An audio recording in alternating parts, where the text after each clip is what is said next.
kadang yang banat yang perempuan itu ketika datang bulan, mohon maaf, ketika udah selesai datang bulan EP yang perempuan, segera mandi. Jangan tunggu, oh jemaah aku mandi kali-kali gua kan so apa anak-anak sekolah, jangan. Kalau misalnya jam 11 malam dia selesai keluar darah haid sudah, lihat. Setelah itu mandi sebelum subuh, sholat subuh. Kalau enggak, wajib sudah qadha itu. Nih adik-adik perempuan, saya nanya, tahu enggak sudah darah haid itu tandanya gimana kira-kira itu terakhir keluar? Merah. Oh merah kan? EPK saya tangka. Si mama ini agak naik karena ini. Dalam kitab Al-Ihatah sama Al-Ibanah dijelasin memang warna haid itu beda-beda. Ada darah pinjau, lain doang. Warnanya ada yang hitam. Kenapa hitam? Saking merahnya. Ada warnanya merah, ada warnanya coklat-coklatan, ada warnanya kuning. Darah hijau aja. Oh, lain doang. Bukan saya pengalaman, bukan saya yang haid, tapi saya buka di kitabnya. Artinya apa? Nih ada yang banat. EP si mama, pe tahu endah. Kan jadi ku haid dah kan DP haid. Lagu ajar no, ada EP suah balik-balik nih si mama. EP sini nah, saya tanya, ketika udah haid, kalau pengen tahu itu bahwa darah itu darah keluar terakhir ketika masa itu bulan itu haid, gimana caranya penggita? Apa menurut? La ilaha illallah. Gimana caranya? Kenapa? Mohon maaf, karena ada orang nih, ada orang kadang dia mandi, ntar sore keluar lagi darahnya. Ada kayak begitu? Ini dia bilang darahnya ngeprank katanya. La haula wala quwata illa billah. Yang penting itu cara mengetahui bahwa darah yang keluar itu adalah darah terakhir pada bulan itu. Itu yang penting. Tahu? Nggak tahu? Masa saya kasih tahu? Saya kan nggak haid. Hah? Gak apa-apa ya? Oke. Dalam kitab itu dijelasin. Supaya apa saya sampaikan begini? Supaya adik-adik yang perempuan kalau udah selesai haidnya langsung sholat, karena wajib sholat. Apalagi besok ketika puasa, ketika makan sahur, selesai darah haid langsung mandi, langsung puasa pada hari itu. Jangan ditunda, ntar tuh dikobok. Hati-hati nih yang perempuan, ada di rumah, mohon maaf, dia nggak tahu caranya mengatur, menghitung sirkulasi haidnya. Dia puasa pada saat dia haid, dia nggak puasa pada saat dia suci. Saya hitung-hitung ternyata 22 puasanya dikodok. 22. Kenapa? Nggak tahu ilmunya. Nah, makanya nih ada sekalian nih, ilmunya yang pertama, kalau kita pengen ngetahui darah haid itu terakhir keluar, satu ciri-cirinya, darahnya kayak getah mentimun. Pertama, pesi mama dendek ke hayalinna ya Allah. Dendek hayalinnya. Yang penting tahu doang wah. Dua, cara mengetahuinya. Nih teman-teman yang banat, adik-adik nih perempuan, cara mengetahuinya, mohon maaf. Meraang kondisi nenek, duduk, ambil kapas. Tapi kapas yang putih, jangan yang hitam. Kapas, masukin kemudian. Ini serius loh, ini ilmu.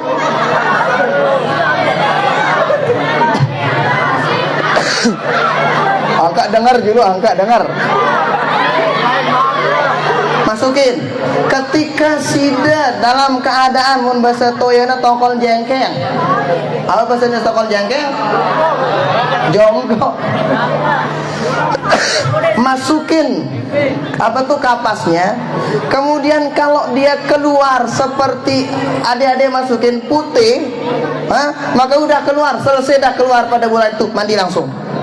Tapi kalau ada warnanya, mungkin warnanya coklat, mungkin warnanya masih kuning-kuningan, masih nagin sugul sino, jangan mandi dulu, nanti pada waktunya bakalan mandi.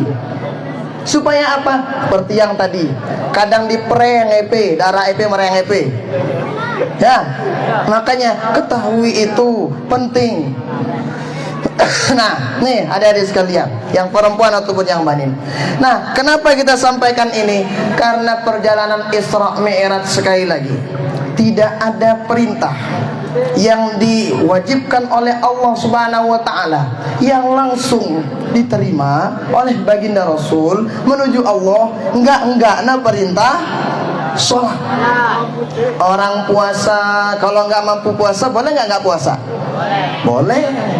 Ada orang zakat, nggak ada rezeki, boleh nggak zakat? Boleh. Oh bau. Ada orang haji, nggak mampu haji, boleh nggak haji? Boleh. Ada orang sholat, nggak mampu sholat, boleh nggak sholat?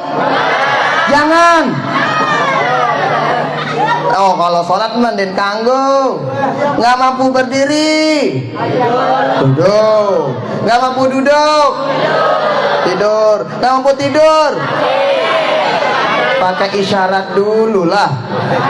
Gimana? Nggak mampu tidur begini-gini aja, Allah Akbar.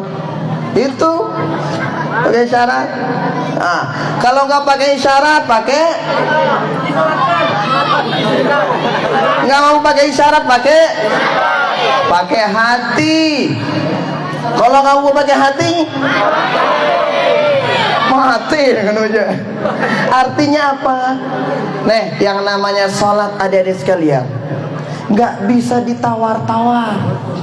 Saya nanya, udah balik kan semua yang balik, yang laki-laki? Masa deh mah? Betul nih. Wah, kasihan Deman balik aja. Si Banat udah kan? Alhamdulillah semua udah. Ya, artinya apa? Nih, fundamental banget untuk kita jaga perkara sholat ini. Apanya yang kita jaga? Oh, kita jaga rukun sholatnya, kita jaga sebelum wudhunya, kita jaga cara basuh kencingnya, selesai sholatnya kita jaga, bagus cara ruku sujudnya, itu yang kita jaga. Makanya nyebut sholat berarti menyebut sebelum sholat. Apa sebelum sholat? Wudu. Ya pun ada dengan dek pekanggo ndak man sholat kana. Wudu bejulu kana. Tatuna sila kan. Wudu dulu lah. Saya nanya, berapa rukun wudu? 6. 1 2 Lalu 4 bisa mata ngana lain doang apa 4 bisa kepala 5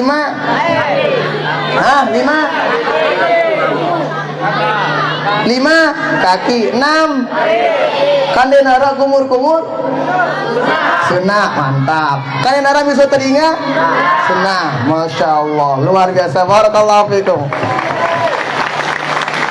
Nah, ini yang saya ingin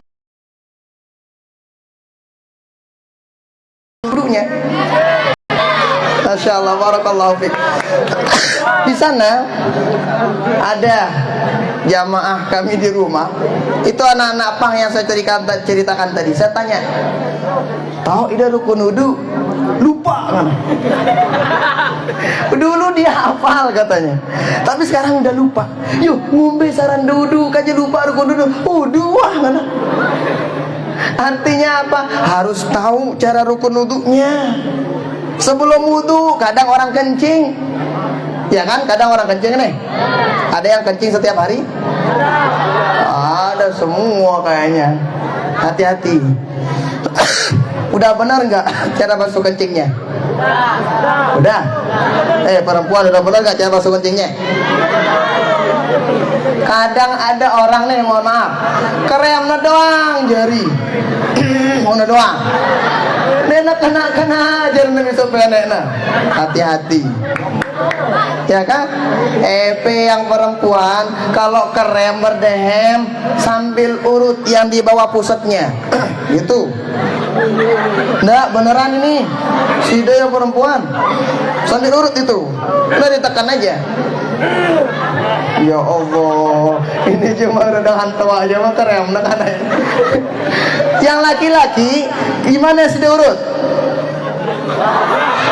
Woi, jangan ketawa ya perempuan. Yang laki-laki yang mana sih diurut? Hah?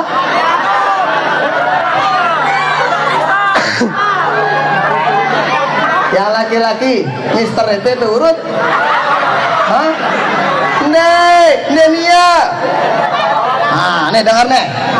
EP itu kalau kencing supaya kencingnya basuhnya benar, bukan misternya yang diurut-urut.